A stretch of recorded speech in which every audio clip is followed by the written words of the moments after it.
Hey everyone, Ryan here at etrailer. Today on our 2022 Jeep Wrangler, we're going to be showing you how to install the Roadmaster diode wiring kit. Before we do that though, let's check these out and make sure that they're going to work for you. Right off the bat, I do want to address one of the big questions a lot of people wonder when it comes to setting up their Jeep to be flat towed, and that's what parts am I going to need? So there's going to be a total of 5 main components.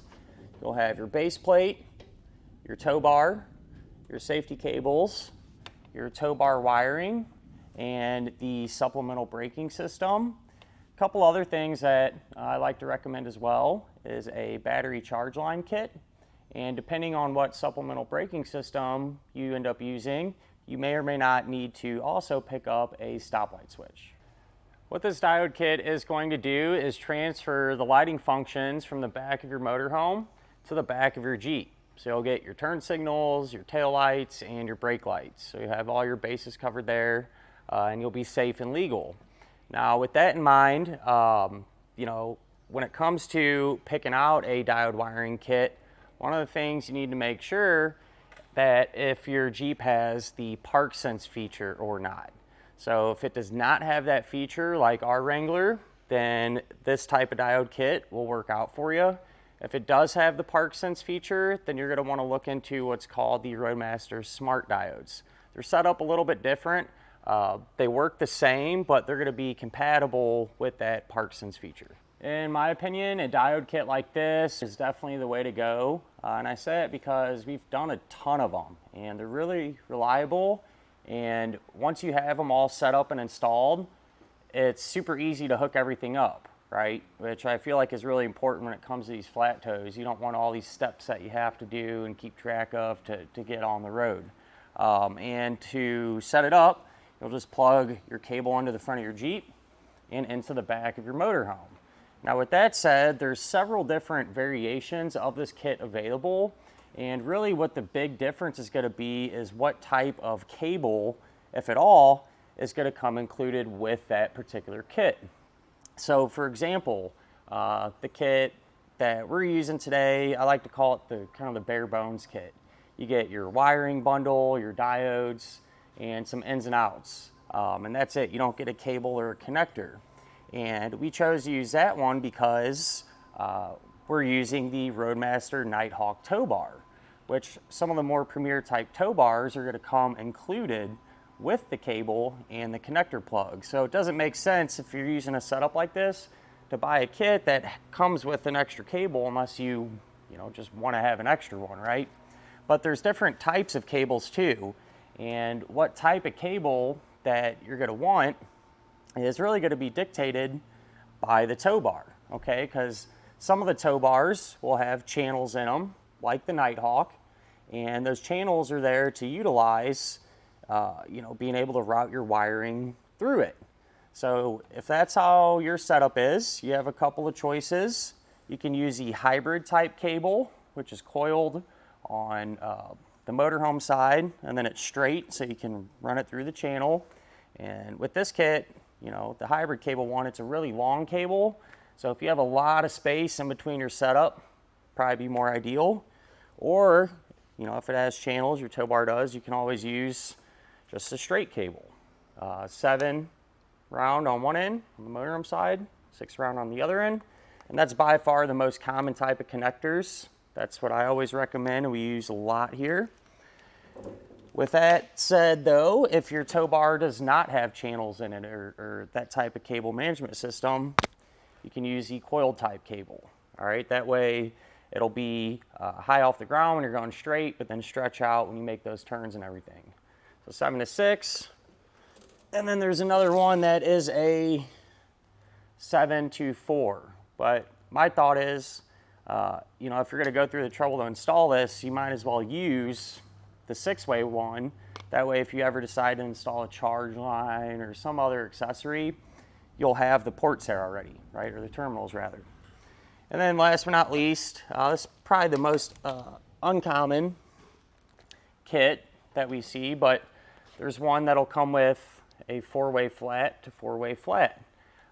So if you have an older coach or something like that that only has a 4-way on it, and you don't feel like converting the motorhome side to have that 7-way round connector, this could be a good option for you. Other than that, at the end of the day, kit you really can't go wrong with. You know, like I said, we do a ton of them, rarely run into any issues, and it's a kit you can rely on. So can't really ask for too much more. As far as the installation goes, it's really not too bad. It's definitely a little time consuming just having to route your wires from the front to the back, but something you do one time and then you're set up and easy going from there. With that in mind, if this is something you're not too comfortable doing or just don't have the time, I get it. You can always check our dealer locator network, and hopefully that can kind of get you going in the right direction as far as finding a shop that can set all this up for you. But why don't we go ahead, we'll pull into the other garage here and get started on it now.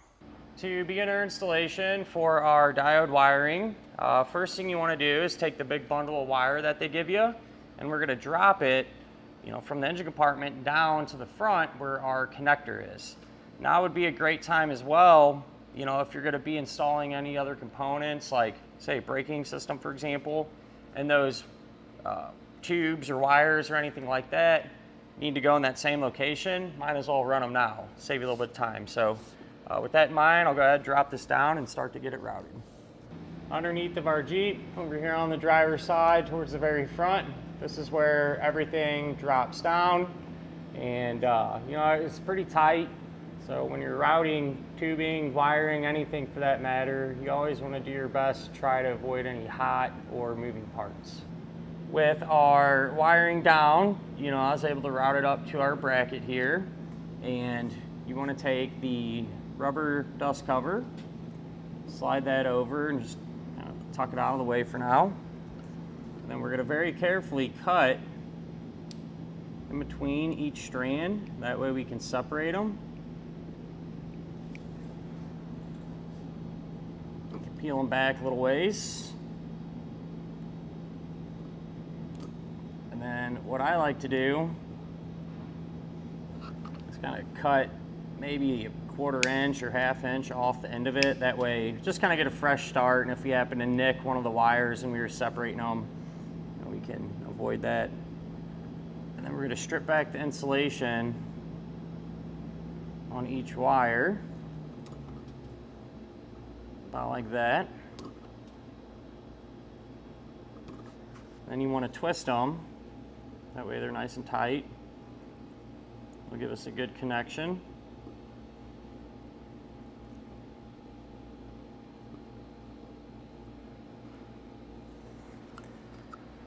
And now we can grab our connector plug, and on the back of it we're going to have several terminals. The ones that we're going to be using will be TM for taillight, so the brown wire will go there. And then this one is GD for ground, so the white wire plugs in it. LT for left turn, yellow wire goes there. RT for right turn, green wire plugs into that. And if you're happening to install, let's say, a tow vehicle charge line or something, you would put it in the center one. Just kind of a heads up there. But the way these work, you'll back out the set screws almost all the way. And all the ones that we're going to be working with here, the small screwdriver.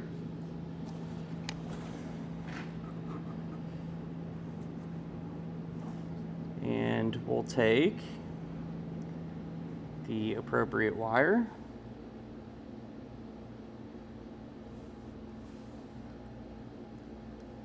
place it into the terminal, and tighten down the set screw.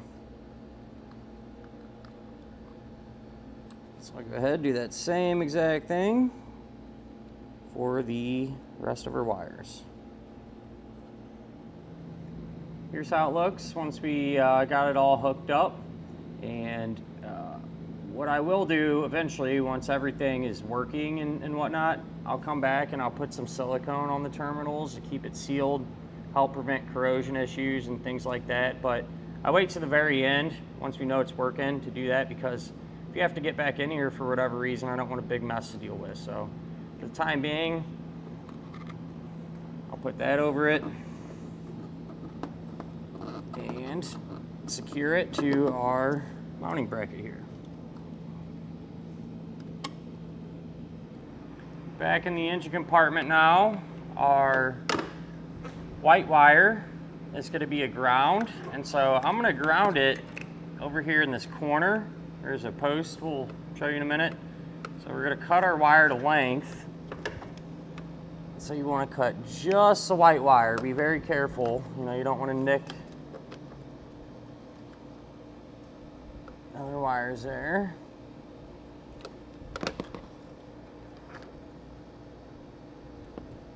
Try to peel it apart here.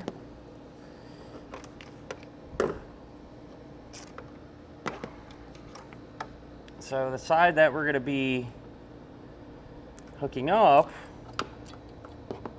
will be the side that's going down to our connector plug.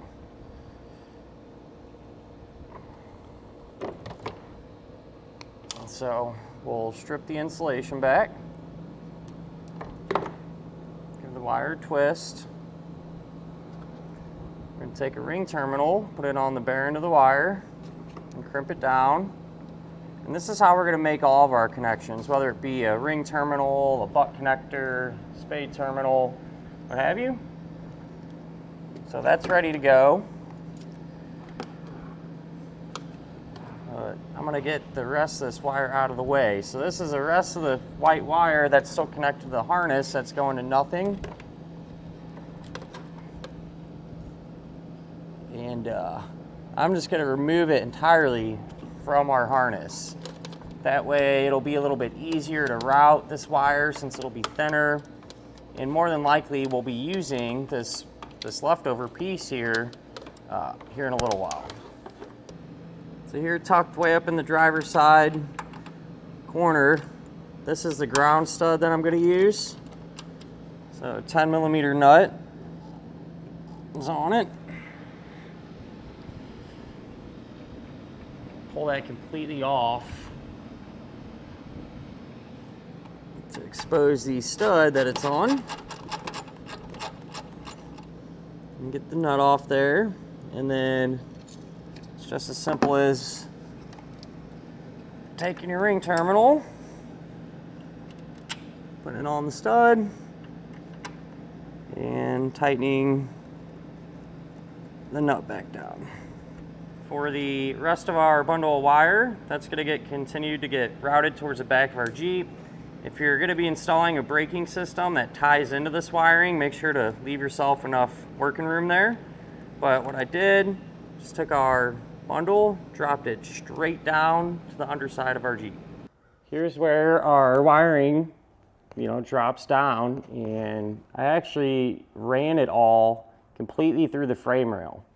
So we have that large opening there, and where I have it going in the frame and out of the frame, I did take some wire loom, put it over it just to help keep it protected against some metal, and I just routed it through the frame. So all the way through.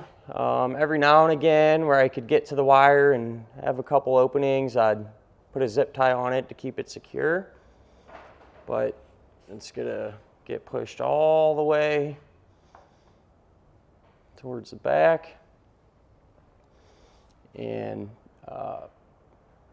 essentially just continue through the frame rail all the way through out to the back of our Jeep. If you're having a hard time getting the wiring to push all the way through, you can always use what's called a pull wire. So this is just a piece of tubing that I got, but you could use a thick piece of wire or metal coat hanger if you straighten it out. And what you can do is say, you put it through one opening in the frame and grab it out of the next one, or next few down, and then you could tape the diode wiring to this end and then pull it through out of that hole and then onto the next. So just kind of a tip there to make it a little bit easier if you're running into issues as far as getting it through the frame goes. Right here, this is where our wiring came out completely, right? And from there, what I did was I separated the green wire from the yellow and brown, all right? And then on the end of the yellow and brown, I took that extra piece of white wire that we had left over, taped it to that end, along the whole bundle of it. And now this bundle, we're just going to let this sit over here on the driver's side. But so here's that white wire, and then I taped it to the green wire. So now this green wire and this white wire are going to run over to the passenger side. So I just utilized that same hole, pushed it through there, and ran it through this bracing here behind her bumper all the way over to the other side. So on the passenger side, this is where the wiring comes out of the frame. And this is our little bundle. And we'll let this hang for now. We can work on getting our taillights removed now. If you open up your rear hatch and everything, that'll give us access to the fastener that we have to pull out to get the taillights removed. So up here in this area, there's a little plastic cover and a fastener that we can get pulled out. To get the cover off, you can just carefully take a flathead screwdriver and pry underneath of it. I'll release it. Then that will expose a plastic 10mm head screw, I guess you'd call it. So we'll pull that out. And all you have to do is just pull straight back on your light, and we'll disconnect it. You have a red retaining clip there. You can push back on it, and then down on the center of the black tab, and that will release it. We'll set our light off to the side, do the same exact thing to get the passenger one removed. So what I've done now, there's some tape over all these wires. I just removed it to make it easier to work with.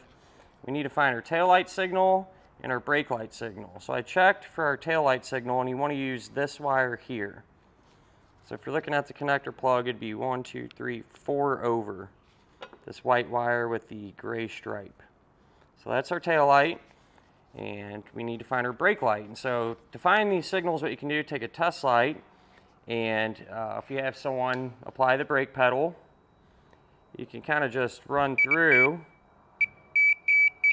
see which one has power. I believe our taillights might be on still. So we'll try to just isolate our circuit here. So yeah. All right, so there's power. Now if we let off the brake, we lose power. If we hit the brake, we get it back. And so that's going to be our brake light signal, which will be this first pin there, and it's just a solid yellow wire. You can take a couple diodes now, and I'm just going to stick these together. Set them off to the side for now, and then we can grab our wires. What I did, I kept the 2 wires that we're working with and taped up the rest just so it's not a big cluster, a little easier to work with here. And make sure your tail lights and everything's off. But we'll cut those. And then each end you can strip back the insulation, twist the wire, and you're going to take a blue spade terminal, put it over the bare end, and crimp it down. So I'm going to do that same exact thing for our 3 remaining ends here. With all the ends crimped on, we can take our diodes, and the side that says out, you just have the single terminal. You're going to plug that in to the side of the wires that are closest to our connector plug. So those just slide right on. And then we just go color for color here. So it doesn't really matter what one you put it on as long as the wires match up. So white and gray to white and gray, yellow to yellow. Now you can take your new wiring that was hanging down below the Jeep and just push it up into the taillight pocket. There's several openings you can pass through, pretty easy to figure out. And then strip the ends back. The new yellow wire, you're going to crimp on a blue spade terminal. The brown and white wire, you're going to twist those together. There you go, nice and tight. And you're going to put on the larger yellow Spade terminal there. Crimp it down. Now we can hook these up to our diode. So since the new white and brown wire is going to be our taillight signal, and the factory white wire with the gray stripe is the taillight signal, we'll plug this into that diode. And then the factory yellow wires for stop and turn. Just happens to work out. The new yellow wire controls the same thing, so we'll plug that one into that diode. Over on the passenger side, we did pretty much the same exact thing. The only difference is going to be the color of wires. So on this one, the factory white wire with the orange stripe, that's going to be our taillight signal. And so I plug the new white wire into that diode. And then the factory green wire, that's going to be for our stop and turn. And so I plug the new green wire into that diode. At this point, I went ahead and just zip tied our diodes to the taillight wiring harness to keep them from bouncing around. And I like to take a little silicone, put it on the spade terminals where they get connected to help keep them sealed and, you know, help them stay connected over time from vibration and stuff. But with this one done, we'll plug our taillight back in, reinstall it the opposite way that we removed it, and then do the same thing over on the passenger side.